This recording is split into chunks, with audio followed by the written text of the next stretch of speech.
கிறிஸ்துவுக்கு அன்பானவர்களே, ஆண்டுடைய திருப்பெயரிலே உங்களை வாழ்த்தி ஆசீர்வதிக்கிறேன். தேவன் இந்த புதிய நாளின் நன்மைகளை மேன்மைகளை கொடுத்து நம்மை தாங்குவாராக. தியானத்திற்காக ஒரு வசனத்தை உங்களுக்கு முன்பாக வைக்கிறேன். அது அப்போஸ்தலர் நடுவணி புஸ்தகம் 15ஆம் அதிகாரம் 18வது வசனம்.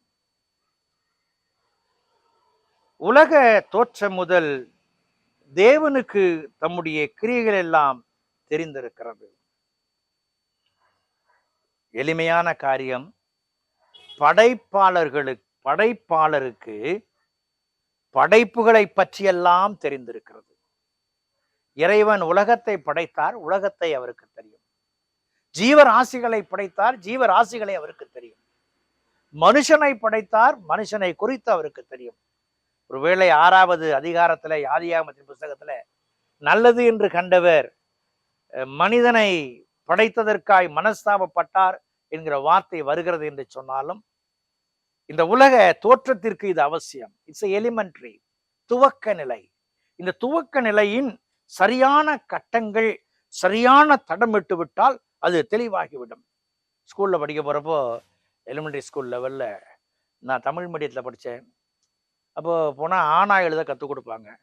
அந்த ஸ்லேட் அளவு சைஸுக்கு பெரிய ஆனாவா போட்டு அதில் எழுத சொல்லுவாங்க. எழுதி வரலைன்னாக்கா அவங்க அதில் போட்டு என்கிட்டையும் ஒரு ஸ்லேட்டு குச்சியை கொடுத்து நீ அதிலே ட்ரா பண்ணு அப்படின்றவாங்க. அதிலே வரையணும். ஏன் என்று சொன்னால் ஆரம்ப நிலை கற்றுக்கொள்வதற்காக.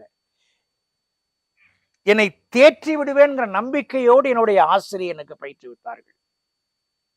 இன்றைக்கு கடவுளும் என்னை படைத்த பொழுது இவனை உயர்த்தி விடுவேன், ஆரம்ப நிலையிலிருந்து அடுத்த நிலை கொண்டு வந்து விடுவேன் என்று ஆண்டவர் அடிச்சுவடுகளிலே தடம் பதிக்கிறார். அநேக நாவலாசிரியர்கள் துப்பறியும் கதைகளை எழுதுவார்கள். அவர்களுடைய துவக்க நிலையிலேயே அவர்களுக்கு முடிவு தெரிந்துவிடும்.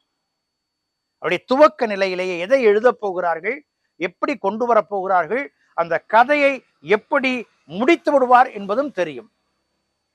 ஷெர்லாக் ஹோம்ஸ் என்கிற நாவலை எழுதிய ஆசிரியர் ஆர்தர் கானன் அவர்கள் இந்த கதையை உருவாக்கும் பொழுதே அந்த முடிவு அவருக்கு தெளிவாக இருக்கிறது. ஏனென்று சொன்னால் அவர் படைப்பாளர். இன்றைக்கு ஆண்டவர் நம்மை படைத்திருக்கும் பொழுது நம்முடைய வாழ்வு நிலைகளை அறிந்தவராய் இருக்கிறார்.